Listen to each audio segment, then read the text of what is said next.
بسم اللہ الرحمن الرحیم۔ سورۃ یاسین مبارکہ کے اندر اللہ تبارک و تعالی نے 3 بنیادی عقائد کو بیان کیا۔ سب سے پہلے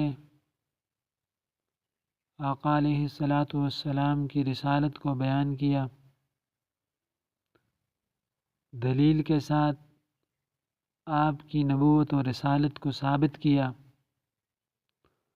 اور آپ کے نہ ماننے والوں کی تردید کی اور مثالوں کے ذریعے انہیں جھٹلایا اور دلائل کے ذریعے انہیں جھٹلایا۔ اس کے بعد اللہ تبارک و تعالی نے سابقہ انبیاء میں سے چند انبیاء کا ذکر کیا، چند رسولوں کا، اور اس قصے کا مقصد یہ بیان کرنا تھا کہ ان رسولوں کو بھی ان کی قوم نے نہیں مانا، جس طرح وہ قوم ناکام ہوئی، نامراد ہوئی۔ مکہ والوں اور باقی دنیا والوں، اگر آپ بھی میرے محبوب صلی اللہ علیہ وسلم کی بات نہیں مانو گے تو جس طرح وہ قوم ناکام ہوئی، نامراد ہوئی، وقت کے انبیاء کامیاب ہوئے، ان کے ماننے والے کامیاب ہوئے، تو اس طرح یہاں بھی یہ معاملہ ہوگا۔ آج بھی وہ خدا حی قیوم جس طرح اس وقت تھے آج بھی موجود ہیں۔ دوسری بات، اللہ تبارک و تعالی نے اس سورۃ مبارکہ کے اندر توحید بیان کی، توحید کا عقیدہ بیان کیا، عقائد کے ذریعے، دلائل کے ذریعے اس بات کو واضح کیا۔ آپ دنیا کے کسی چیز کے اندر بھی غور کریں، سورج، چاند، ستارے ہوں، جو بھی ہوں، ہواؤں کا چلنا ہو، جتنی بھی اشیاء ہیں ان کے اندر آپ غور کریں گے تو آپ کو یہ بات معلوم ہوگی کہ اللہ تبارک و تعالی موجود ہیں، وحدہ لا شریک لہ ہیں، اس کا کوئی شریک نہیں ہے۔ اور تیسری چیز اور عقیدہ جو اس سورۃ مبارکہ کے اندر بیان ہوا ہے وہ ہے بعث بعد الموت، یعنی موت کے بعد دوبارہ زندگی۔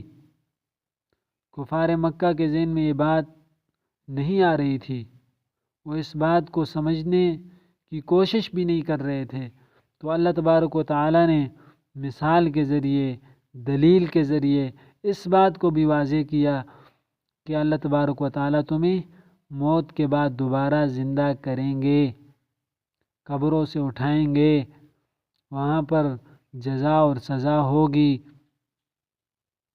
اور اس کے لیے اللہ تبارک و تعالی نے دلائل قائم کیے کہ تم نہیں تھے، اللہ تبارک و تعالی نے پیدا کر دیے۔ زمین و آسمان کا نقشہ نہیں تھا، اللہ تبارک و تعالی نے وہ پیدا کر دیا۔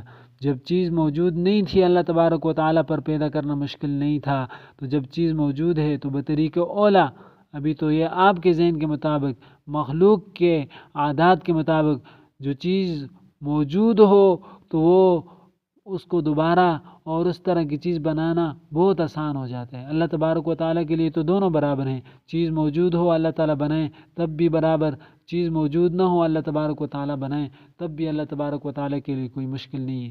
اور آخر میں سمجھایا کہ اتنی بڑی زمین و آسمان اللہ تبارک و تعالی پیدا کر سکتے ہیں، اس کو ختم کر کے جنت اور جہنم پیدا کر سکتے ہیں۔ یہ تمام چیزیں جب اللہ تبارک و تعالی کر سکتے ہیں تو انسان ایک ادنیٰ سی مخلوق ہے۔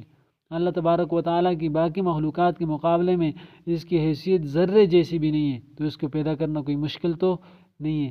ان 3 بنیادی عقائد کو اللہ تبارک و تعالی نے بیان کیا، اور یہی وہ بنیادی عقائد ہیں جن کے ذریعے بندے کے لیے اللہ تبارک و تعالی کی عبادت کرنا، حضور صلی اللہ علیہ وسلم کی اطاعت کرنا اور اپنی آخرت کی تیاری کرنا آسان ہو جاتا ہے۔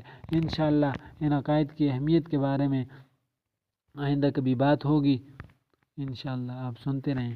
جزاک اللہ خیرہ۔